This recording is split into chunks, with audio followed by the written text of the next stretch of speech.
इस वीडियो में हम इंटीग्रेशन जानना सीखेंगे। तो क्वेश्चन की तरफ चलते हैं। तो हमारा जो क्वेश्चन है वो है 10 मल्टीप्लाइंग विद एक्स की पावर 4 प्लस 50।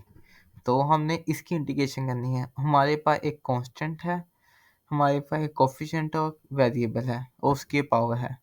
तो पहले हमें कुछ फॉर्मूला देखने पड़ेंगे, फिर हम इस सवाल हल करने की तरफ चलते हैं। तो जो फॉर्मूला हमें चाहिए वो है, अगर कोई वेरिएबल की कोई पावर हो तो उसका जो आंसर हो, उसकी जो इंटीग्रेशन होती है वो होती है, तो आप उसकी पावर में से एक माइनस करते हैं और डिवाइड करते हैं उसी पावर में 1 प्लस करते हैं। फिर से सुनिए, अगर कोई वेरिएबल की पावर हो और इसकी इंटीग्रेशन हो रही हो तो आपने क्या करना है, वो वेरिएबल लिखना है, उसमें से जो पावर है उसमें 1 माइनस करना है, पूरे को डिवाइड करना है पावर प्लस 1। दूसरा जो फॉर्मूला है उसकी तरफ चलते हैं। तो आपका अगर कोई 1 की इंटीग्रेशन आती है तो वही वेरिएबल वापस आ जाता है। जैसे यहाँ पे हमारा x वापस आ गया है। तो अगर कोई नंबर की कोई इंटीग्रेशन हो, जैसे 1 या 2 या 4 ऐसे वगैरह, तो आपने क्या करना है, वो नंबर वापस आ जाएगा और एक वेरिएबल लिखा जाएगा। जो हमारा चौथा जो फॉर्मूला है जो हमें यूज़ करना पड़ेगा, अगर आपकी इंटीग्रेशन में या प्लस या माइनस आता है तो आपने क्या करना है, सिंपल ये करना है, उसमें उनको दो इंटीग्रेशन बदल देना है। तो ये आपके 4 फॉर्मूले हो गए। तो हम क्वेश्चन हल करने तो चलते हैं।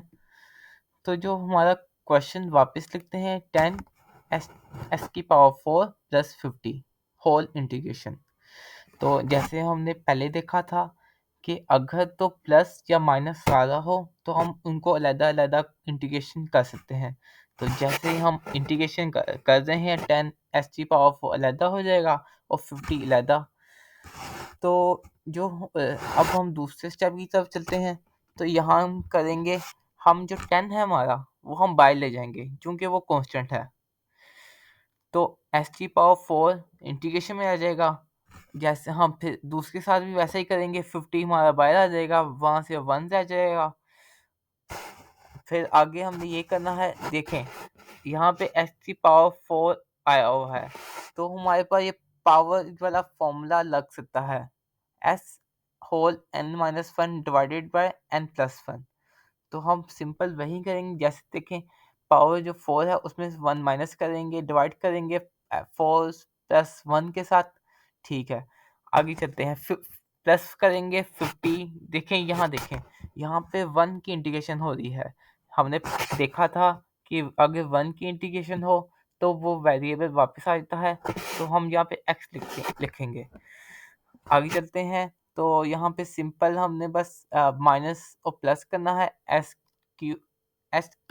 3 बन जाएगा और डिवाइडेड बाय 5 प्लस 50x। तो हमारा जो आंसर आएगा, अगर हम 5 1 ज़ा 5 5 2 ज़ा 10 करेंगे तो 2x 3 प्लस 50x। तो ये हमारा आंसर होगा और हमने ये इंटीग्रेशन पूरी कर ली।